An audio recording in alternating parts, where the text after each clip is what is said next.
आप देख रहे हैं अमेज नाउ।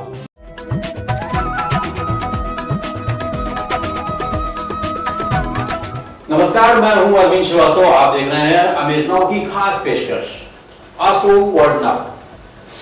हर सप्ताह की तरह इस बार भी हम नवमंडल में ग्रहों की स्थिति, साप्ताहिक राशिफल, कॉलर्स और कुछ खास बातें करते हैं। इस बार भी करेंगे अपने आचार्य मनीष मोहन जी के साथ। ज्योतिषाचार्य मनीष मोहन जी हमारे आमंत्रित हो चुके हैं हमारे स्टूडियो में, और आइए उनसे सीधे रूबरू।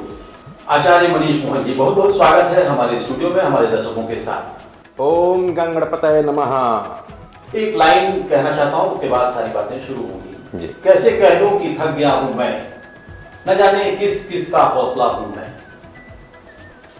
आज सबसे पहले शुरुआत करते हैं नवमंडल में ग्रहों की स्थिति, फिर कॉलर, साप्ताहिक राशिफल। बिल्कुल। और दर्शकों, एक और खास बात बता दूं कि हम लोगों ने पिछले सप्ताह बात किया था पंच महायोग की, तो उसके जो दो मुख्य घटक हैं आज हम उनकी चर्चा करेंगे। बिल्कुल, हंस और उच्चक नामक। जी। तो नवमंडल में 9 ग्रह इस प्रकार से हैं। सूर्य और मंगल तुला में, राहु वृष में, शुक्र केतु वृश्चिक में, शनि मकर में, बुध कन्या में, चंद्रमा सप्ताह की शुरुआत में मिथुन राशि पे विराजमान रहेंगे।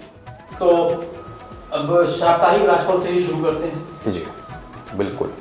मेष, कार्य क्षेत्र में परिवर्तन के योग, शेयर के कार्यों में सावधानी रखें, पत्नी के स्वास्थ्य पर ध्यान रखें, किसी मित्र के सहयोग से आत्मबल बढ़ेगा। वृष, योजनाओं में सफलता, आय के वृद्धि के योग, बच्चों के व्यवहार में थोड़ा तनाव हो सकता है। सप्ताह के अंत में कोई सफलता से मन पसंद नहीं रहेगा। मिथुन, कोई बड़ी सफलता आपका इंतजार कर रही है। नए वाहन का योग, आंखों के रोगों से सावधानी, नौकरी एवं व्यापार का विस्तार का योग, क्रोधी स्वभाव से बचिए। आचार्य जी, इसी बीच में एक कॉलर है, अंबिका, ये महिला हैं जी। ये कुछ इनकी समस्या है, इनको सुन लिया जाए। जी। गुरुजी नमस्कार, मेरा नाम अंबिका गुप्ता है। मेरा डेट ऑफ बर्थ 23/10/1993 है। गोरखपुर में मैंने जन्म लिया था 12:05 में रात्रि में, और मेरी इनकम बहुत वीक है। मुझे पता करना है अपने बारे में कि मेरी सारी इनकम और क्या बिजनेस मुझे जो करना है, क्या मैं उसमें सक्सेस होंगी कि नहीं। अंबिका जी का जन्म तिथि है 23 अक्टूबर 1993, दोपहर को 12:05 गोरखपुर। इनका क्वेश्चन है, इनका इनकम वीक है, व्यापार में आगे क्या करें। इनका लगन निकला कर्क, राशि निकला मकर, श्रवण नक्षत्र के द्वितीय चरण में इनका जन्म हुआ है। थोड़ा धैर्य कुंडली में आवश्यक है। इनका सफलता 4 अप्रैल 2022 के बाद मिलने का योग है। वर्तमान दशा इनका चल रहा है राहु में केतु का। थोड़ा धैर्य इनके कुंडली में बहुत आवश्यक है। एक रुद्राभिषेक भी आप करा लें दोस्त से, बहुत अच्छा रहेगा। हरि कृपा। इनके लिए आपने कोई जतन रतन की बात? टोपाज, इनको टोपाज रत्न, ओके। पुखराज का उपरत्न है टोपाज। चूंकि आपकी आर्थिक स्थिति थोड़ा कमजोर है, तो मैंने कहा टोपाज, जिसको हिंदी में सुनहरा बोलते हैं, 8 से 9 रत्ती का दाएं हाथ के तर्जनी में कांसे में बनवा करके दिन गुरुवार को धारण करें। हरि कृपा। चलते हैं शेष राशिफल की ओर। जी। कर्क, वाद विवाद से बचें, कुटुंब के किसी महिला से धन प्राप्ति का योग, उदर रोग से थोड़ी सावधानी, किसी अजनबी से थोड़ा सावधान रहें। सिंह, कोई रुका हुआ कार्य बनेगा, व्यवसाय में विस्तार का योग, गृह में हर्षोल्लास का माहौल रहेगा, संतान सुख की प्राप्ति। कन्या, आत्मबल बनाए रखें, नौकरी की स्थिति उत्तम, क्रोध एवं आवेश से बचें, अधूरे कार्य पूरे होंगे, वाहन चलाते समय थोड़ी सावधानी रखिएगा। इसी बीच में एक कॉलर आ गए हैं जी ये दिल्ली एनसीआर से हैं रितेश जी जी जी गोरखपुर के ही रहने वाले हैं जी। इनका जन्म तिथि है 29 जून 1983 29 जून 1983 जन्म का समय रात 10 बजे रात को 10 बजे और जन्म स्थान गोरखपुर है। गोरखपुर। इनका अपना एक सवाल है चूँकि इनका बिजनेस है एक अंपायर है जी तो इनका कहना है कि बिजनेस का जो स्वरूप है वो भविष्य में क्या होगा चिंता है इनकी। बिल्कुल रितेश जी, आपका जन्म तिथि 29 जून 1983 रात को 10 बजे गोरखपुर, कुंभ लगन कुंभ राशि। आपके कुंडली में 2 पंच महायोग नामक योग बने हैं। अच्छा पहला किसी में एक होता है आप में वहाँ में 2 पंचयोग बिल्कुल महापंचयोग। पहला शनि से सस नामक योग, शनि यहाँ उच्च में भाग में बैठे हैं। दूसरा बुध स्वयं स्वराशि है, भद्र नामक योग। आपकी कुंडली में सस नामक राजयोग और भद्र नामक राजयोग बैठे हैं। और तीसरे इनकी कुंडली में बुधादित्य योग भी है। इनकी कुंडली बहुत अच्छी है। वर्तमान महादशा इनका शनि में शुक्र चल रहा है जो 29 नवंबर 2021 तक है। आपका भाग्योदय 29 नवंबर 2021 से होने जा रहा है। आपको शुभकामनाएं। आपकी कुंडली में शनि उच्च के भाग में बैठे हैं। पहला आपका ज्योतिष सलाह है कि बढ़िया सा नीलम 7 से 8 रत्ती के बीच दाएं हाथ की मध्यमा में दिन शनिवार को चांदी की मुद्रिका में बनवा करके सायंकाल धारण करें। दूसरा पन्ना, अच्छा सा पन्ना 7 से 9 रत्ती के बीच दाएं हाथ के कनिष्ठिका में दिन बुधवार को चांदी में आप धारण करें। कुंडली आपकी बहुत अच्छी है जी। चूंकि मैं जान रहा हूँ ये चूंकि गोरखपुर के ही रहने वाले हैं जी। इनका जो नेचर है मैं उस पर बात करना चाह रहा था। क्या ये राजनीति इनको सुहाएगी, पसंद आएगी? क्योंकि इनका जो आचरण है, जो बातचीत का तरीका है वो मुझे लगता है कि इनको राजनीति में जाना चाहिए, लेकिन ये आप बताएं। इनके पंचम भाव में बुध, सूर्य, मंगल, राहु बैठे हुए हैं। निश्चित तौर पे इनका जो राजनीतिक क्षेत्र, सामाजिक क्षेत्र, मीडिया लाइन, ऐसे स्थानों पे इनका मान सम्मान आगे बढ़ेगा। निश्चित तौर पे 29 नवंबर 2021 के बाद इनका समय बहुत अच्छा है।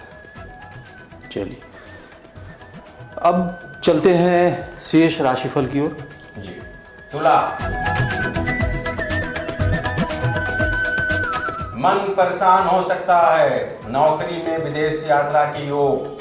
छने रुष्टा छने तुष्टा से बचें। किसी संपत्ति से धन प्राप्त हो सकती है। वृश्चिक, बहुत दिनों बाद उत्तम स्थिति। आपके राशि पर केतु और शुक्र की स्थिति बनी हुई है। नए कार्य क्षेत्र में निवेश का समय। आर्थिक स्थिति उत्तम। उदर रोगों से थोड़ी सावधानी। कुंवारे लोगों के लिए विवाह तय होने का योग। धनु, पुराने मित्रों से मुलाकात संभव। मित्रों से लाभ की स्थिति। उपहार या वस्त्र प्राप्ति के योग। जीवन साथी का साथ मिलेगा। स्वास्थ्य पर ध्यान रखें। जी। थोड़ा सा फिर हम एक विराम हम चाहेंगे दूसरी बातें, जैसे जैसे पिछले सप्ताह हम लोग बात कर रहे थे पंच महायोग की, तो उसमें आपने हंस योग की बात भी कही। जी बिल्कुल। बृहस्पति, हंस बृहस्पति जब स्वराशि हो, मतलब धनु का हो या मीन का हो या उच्च राशि हो, कर्क का हो, तो उसको केंद्र और चंद्रमा से, तो वह हंस नामक महायोग नामक यह निर्माण होता है। जी जी। हंस नामक में व्यक्ति शिक्षा का क्षेत्र, अगर स्वराशि है तो शिक्षा का क्षेत्र, उच्च है तो सिविल सेवा के योग, अच्छे आध्यात्मिक विकास, ऐसी कुंडलियां काफी अच्छी रहती हैं। और जहाँ शिक्षा है वहाँ बृहस्पति है, जहाँ आध्यात्मिकता है वहाँ बृहस्पति है। शासन करने की क्षमता होती है। ऐसे लोग सिविल सेवक भी होते हैं, ज्ञानी होते हैं। जी जी। चलिए फिर इसी से जुड़ा हुआ है, अभी थोड़ी देर बाद फिर बात कर लेते हैं। जी। तो आइए चलते हैं फिर जो शेष राशिफल 3 बचे हैं उनको भी देख लेते हैं। मकर, संयम से रहें, क्रोध से बचें, नौकरी में धैर्य बनाए रखें। साझेदारी में मनमुटाव हो सकता है। माता के स्वास्थ्य पर ध्यान रखें। कुंभ, सावधानी से नया कार्य करें, किसी संपत्ति में वाद विवाद की स्थिति। धार्मिक उत्सव में भाग लेंगे, व्यापार में सुधार के योग। मीन, संतान की तरफ से सुखद समाचार मिलेगा, आय के नए मार्ग बनेंगे, नए वाहन का योग, कोई लंबी यात्रा हो सकती है, उस यात्रा से लाभ का योग। जी, एक कॉलर है हर्ष श्रीवास्तव, ये गोरखपुर से ही हैं जी। इनका जन्म तिथि आप देख लें जी। और इनका एक सवाल है। इनका जो जन्म तिथि है वो 10 जनवरी 2001 है, शाम रात 8:10 जन्म का समय और जन्म स्थान गोरखपुर ही है। इनकी समस्या, सवाल यह है कि आर्थिक स्थिति से ये कब उभरेंगे, इनकी थोड़ी समस्या चल रही है, परेशानी। हर्ष बाबू, आपका जो राशि के अनुसार आपकी जो स्थिति है अगले साल 15 अक्टूबर 2022 के बाद सुधरेगी। पूरा एक साल, पूरे 1 साल थोड़ा धैर्य बनाए रखें। हो सके तो कुछ पठन पाठन अगर इसमें अच्छा उपयोग करना चाहें तो कर सकते हैं, अन्यथा कोई अगर थोड़ा प्राइवेट जॉब कहीं मिल जाए। नहीं, ये जॉब कर रहे हैं, बता रहे हैं। जी। जॉब कर रहे हैं, लेकिन वो अपनी स्थिति को थोड़ा बेहतर करना चाहते हैं। 1 साल आप और धैर्य रखें। 15 अक्टूबर 2022 के बाद आपकी स्थिति सुधरेगी। ज्योतिष उपाय में एक 10 से 12 व्यक्ति का मूंगा दाएं हाथ के अनामिका में कांसे में बनवा करके दिन मंगलवार को धारण करें। हरि कृपा। जी, अभी हम लोग बात कर रहे थे हंस योग पर जी। अभी, और अब रोचक योग, शायद मंगल से निकला। रोचक योग बहुत बड़ा योग होता है। मंगल से बनता है। जब मंगल स्वराशि मेष या वृश्चिक का उच्च मकर का हो, ऐसे व्यक्ति बहुत साहसी होते हैं, सेनापति या लीड करने वाले होते हैं। यह सिविल सेवा में IPS, PPS, पुलिस सेवा, ऐसे व्यक्ति में साहस भी कूट के भरा होता है। खिलाड़ी भी इस रैंक में आते हैं। जहाँ साहस है वहाँ मंगल है। मंगल जिसकी कुंडली में रोचक नामक महायोग हो, वह सिविल सेवा में अच्छे स्तर पे IPS, PPS बन सकता है और खिलाड़ी जिस क्षेत्र में हो वह खिलाड़ी भी बन सकता है। ओके, रोचक नामक महायोग से। चलिए, तो आचार्य जी एक बार फिर हम आपको बहुत बहुत आभार, बहुत बहुत धन्यवाद आपका। आपने बहुत अच्छी रोचक जानकारियां दी, कॉलर्स के सवालों का जवाब दिया, लेकिन अब समय हमें इजाज़त नहीं दे रहा है आगे बात करने के लिए। तो अगले सप्ताह हम लोग फिर मिलेंगे, फिर बात करेंगे। तो समय है विदा लेने का अपने। ओम गणपतये नमः। कौन कहता है कि आंसू में वजन नहीं होता, एक भी आंसू छलक जाता है तो मन हल्का हो जाता है। दोस्तों, हंसना, मुस्कुराना और आगे बढ़ते जाना यही ज़िंदगी है। लेकिन जब कभी आपका मन भारी हो, आंसुओं को जज्ब करने के बजाय उसे छलक डालने दीजिए। यकीनन आपका मन काफ़ी हल्का हो जाएगा और आप ऐसा महसूस भी करेंगे। चलिए, हम आज का सफ़र हमारा यहीं पर समाप्त होता है, लेकिन हम अपने आचार्य मनीष मोहन जी का बहुत बहुत आभार व्यक्त करते हैं। हम बहुत आभारी हैं, धन्यवाद। उन्होंने बहुत अच्छी जानकारियां दी और आज पंच महायोग के बारे में बताया, और एक ऐसे कॉलर के बारे में भी हम लोगों ने सुना जिन पर दो पंच महायोग उनकी कुंडली में विद्यमान हैं। तो ऐसी बहुत सारी ढेर सारी जानकारियां हमें नित्य नया देते रहते हैं, तो हम उनके बहुत आभारी हैं। और फिर अगले सप्ताह आज ही के दिन इसी समय हम फिर मिलेंगे। तब तक के लिए हमें दीजिए इजाज़त। नमस्कार।